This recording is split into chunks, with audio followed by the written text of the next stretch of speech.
Well, hey there, friendships. Welcome back to another Curtis's Corner. If you are new here, hi, I'm Curtis. This is my corner, and I have a new camera, and I'm trying it out. So this is actually the first video that I'm filming with it. So I don't actually know how the quality is going to be until I review, but that is not why we're here.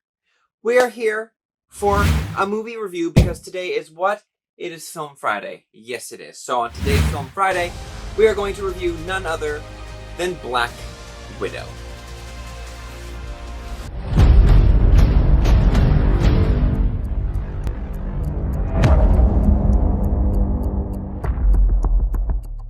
So, Black Widow was supposed to come out in May last year, but we all know Miss Rona came around to destroy all of our hopes and dreams for everything in the world. So we had to keep pushing it back, and keep pushing it back, and keep pushing it back, and keep pushing it back. But now we're finally in the era where we can finally go and see some movies again, and I am here for it. Now, Scarlett Johansson reprises her role as Natasha Romanoff, aka Black Widow from the Avengers, all of the different Avenger films. Her first one was back in 2010 in Iron Man 2 as the first appearance of Black Widow. She has come a long way. It has been 13 years since the MCU first started its fantastic journey. And we have so many more years to go. So many more films that are coming out, and I'm so excited for the entirety of this universe. Now, David Harbour is also in this. Rachel Weisz is also in this. Florence Pugh, I think that's how you pronounce her last name. If it's not, I'm sorry. She's also in this as well. Now, the trailers pretty much show you the entirety of the movie. The post-credit scene, obviously, is not shown in the trailer because why would they show you something that's supposed to be kept secret? They wouldn't.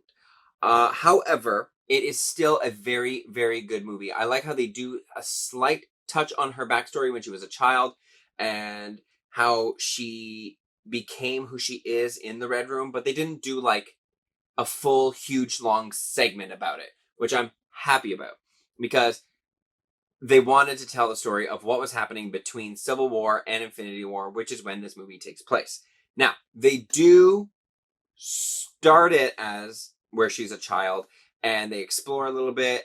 Then they just play this beautiful, eerie rendition of Smells Like Teen Spirit during like the opening credits, kind of like integrating photos of like real life incidents as well as photos that were taken of these young children who were portraying Natasha and her sister Yelena, as well as showing small clips of them kind of being taken, as well as going into the Red Room and training and becoming the assassins that they are. So the entirety of that time, while integrating the opening credits as well as that music, it's very well done. It tells the story. It tells you how dark of their past that they had. And I found that was really well done. The action sequences in this film are phenomenal. There were points where people, you wouldn't even think that this would happen, but oh my lord. People, including Scarlett Johansson, getting thrown around into walls, doing like flip. And I don't mean like they did a flip and like whatever where she does her posing, and which they touch on as well, which is kind of funny. There are a bunch of funny moments, but getting off topic. When I say that these people were flipping, I mean they got thrown, hit something, and then flipped like they were made out of rubber. It was insanity, and it was so good. I know a lot of the stunts were obviously stunt performers and not done by the actual actors and actresses in this film. However, it was still a really well done and well executed action sequence for all the many that they had. The escape in Budapest, or as Natasha says, Budapest. The escape from the Red Room, which in the trailer you see it's where Scarlett Johansson is like falling down from the sky with all the debris and everything, and Taskmaster is going after her. The performance that Scarlett Johansson gave, phenomenal. The performance of Florence Pugh, loved. David Harbour, Rachel Weisz, they were more sidelined in this film because it didn't really focus on them, it was obviously a Black Widow focused story. So there, most of the time, it was going to be focused on her. However, the second most person that they focused on was her sister Yelena, and both, I found they had chemistry. They worked well together. They did a phenomenal job portraying sisters, whether that be loving or very extremely hostile to each other.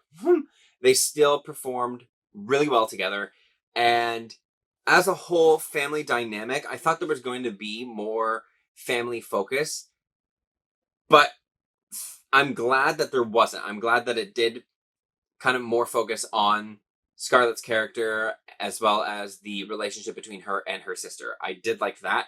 I'm glad they didn't touch on like the whole father and mother, everything together and like working together as like a giant team, because she already has that team. Now, they do show that how it's leading up to Avengers Infinity War, because throughout this entire film, she does have her long red hair, which is what she was having after Civil War. I think in Civil War, though, she had shorter hair, but because it's been so long that she's been on the run, her hair has grown. But by the end of the film, she does end up with blonde hair like she does in Infinity War.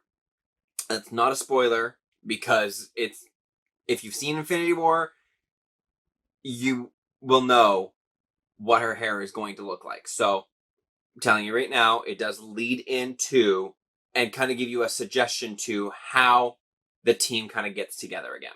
My one qualm with this is near the end of the film, where there's like this big event that happens, and it's like it's after the whole Black Widow and Taskmaster fight. I'm trying not to give it away, because I don't want to give away like the almost ending of the movie. There's a point where after this fight, she's standing there and there's cars, but it doesn't explain how she gets from that spot to the spot that she's in at the actual end of the movie. It literally just jumps like a full time jump, and it just doesn't explain anything in between that space of time that's just out of the film. That's my only thing that I really don't like. And there are parts where there's some humor that's trying to be added, but it's not landing quite right. Most of the humor does land, but some of it, it just kind of misses its mark. And the villain, aside from Taskmaster, there's another villain who's in charge. He is in charge of the Red Room. His character's name is Drakov. I found he was also a very boring villain. There was no motivation. He just basically was just a big bully.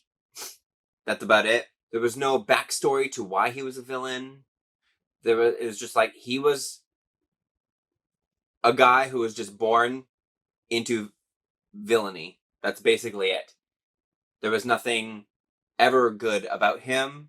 Past, present, future, nothing. There was nothing. So he had no character development. He was just there to be there.